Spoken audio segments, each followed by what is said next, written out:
이번 의료 대란에 대해 시민들은 왜 강 건너 불구경하듯이 보고만 있는지, 뉴스 인터뷰에서는 다들 자신의 불편과 가족의 건강만 걱정하고 있는지 의문이 들었습니다.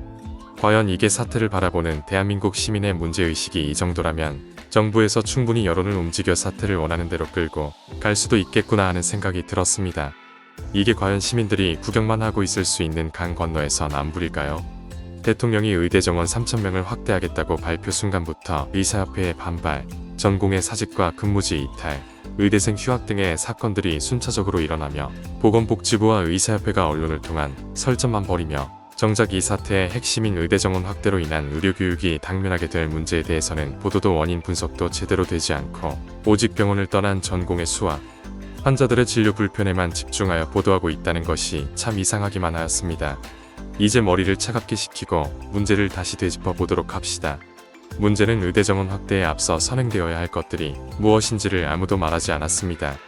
현재 의대 교육 시스템에서 최대 확대 가능한 의대 정원의 수준이 어느 정도인지도 추정치만 내어놓았지 제대로 토론하지도 않았네요. 정작 의대 교육의 당사자인 의대학장들과 의대 교수들은 침묵하고 있었군요. 또 다른 의대 교육의 이해 당사자는 바로 의료 시스템의 소비자인 일반 시민들입니다. 시민들은 자신들의 몸과 건강을 믿고 맡길 수 있는 실력 있고 신뢰할 수 있는 의사를 원합니다. 2025년 의대 정원 확대로 입학하는 의대 학생들은 2031년 인턴으로 2032년부터 전공으로 시민들의 건강을 돌보게 될 것입니다. 그런데 시민들은 자신들의 몸을, 심지어는 목숨을 맡겨야 할 의사들이 어떻게 교육받는지 별반 관심이 없어 보이네요. 그들이 제대로 교육을 받은 의사로 성장하여야 자신과 가족의 몸을 그들에게 맡길 수 있지 않을까 생각한다면 이렇게 강 건너 불구경을 하고 있을 처지가 아닌데 말입니다. 2025년부터 늘어난 학생들을 가르칠 교수도 강사도 모자랄 뿐만 아니라 강의실도 실습실도 장비도 기자재도 기증시신도 재정도 부족한 상태에서 제대로 된 교육이 이루어질 수 없는 환경에서 부족해도 시험만 잘 보면 의사고시 합격하고 그렇게 대충 만들어진 의사가 많아진다 한들 무슨 소용이 있다는 것인지 모르겠네요. 나는 그런 의사들에게 내 몸을 맡기고 싶은 마음이 전혀 없습니다. 나의 짧은 소견으로는 지금의 의대 교육 시스템과 인프라로 교육을 밀어붙여 1년 5,000명 이상의 의사가 배출된다면 앞으로 7, 8년 후부터 의료사고가 지금과 비교하여 증가할 수도 있을 거라 예상됩니다.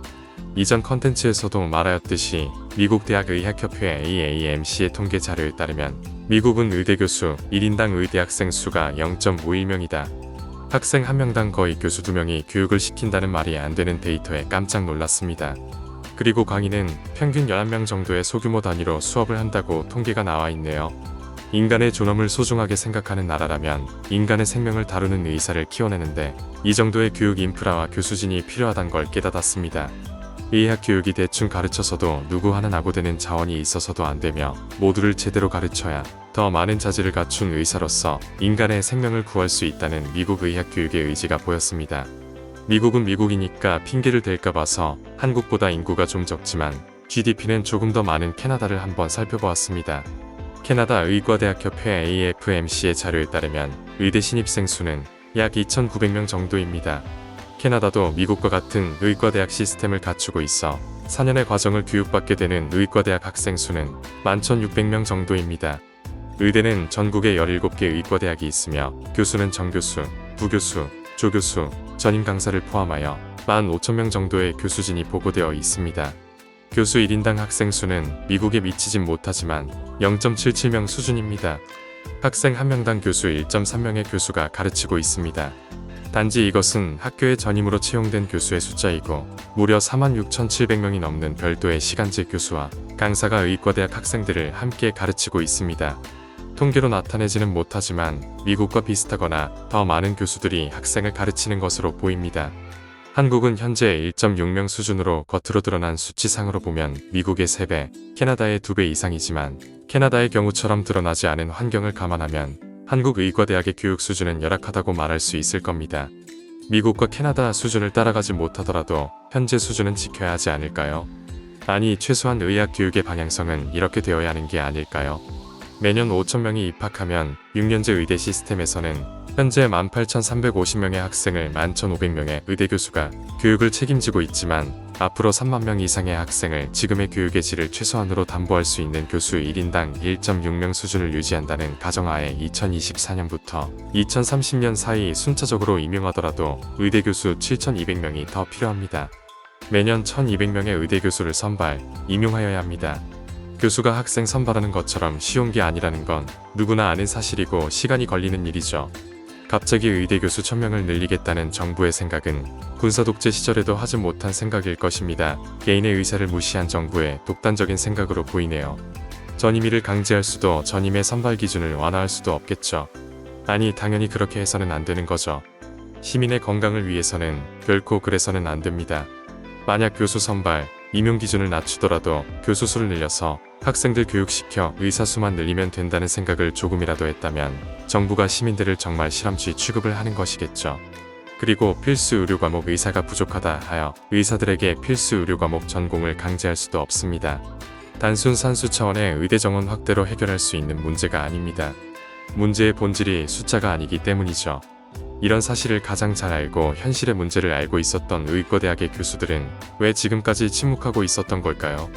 이제서야 삭발을 하고 법원에 고소하고 뒷북을 치고 있네요. 이 문제의 실질적인 당사자는 의과대학 교수들이었는데도 제자들이 몸을 던지고 있을 때 왜 뒷짐만 지고 있었을까요? 아마도 한국의과대학의 부끄러운 현실을 알리고 싶지 않아서는 아닐까요? 정말이지 왜 시민들은 인터뷰에서 자신의 불편만 호소하고 있는 걸까요? 우리 자신에게 닥쳐올 미래가 보이지 않는 건가요? 제발 눈앞의 것만 보지 말고 앞으로 우리에게 무슨 일이 벌어질지를 생각하였으면 좋겠습니다. 결코 강 건너 불이 아닙니다. 구경만 하고 있을 것이 아니라 다 같이 나와 가족을 위하여 이 불을 끄야만 합니다.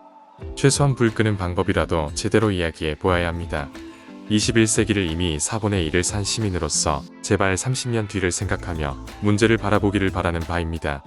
이제 한국의 인구 소멸을 걱정하며 사는 우리의 아이들에게 너무 많은 의사들을 남기게 될 것이며 의사 역할을 대신하거나 의사와 협업을 하여 역할을 축소하게 만들지 모를 AI의 발전은 이미 구글의 에이미가 의료 AI 시대의 시작을 알렸으며 그 진화 속도는 가히 상상을 초월할 것이므로 앞으로 의사들의 실험 문제를 고민하여야 할 시기가 멀지 않았음도 예견해야 합니다. 지금 당신의 아이들이 의대에 입학하여 의사가 되는 꿈에 젖어 있다면 앞으로 당신의 아이들에게 닥칠 심각한 의사들의 역할과 일자리 문제에 대해서도 심각하게 고민하여 보아야 할 것입니다. 오늘 딥마인드는 의료교육 문제와 의사들의 미래에 대해 이야기해봤습니다. 구독과 좋아요는 사랑의 실천입니다. 시청하여 주셔서 감사합니다.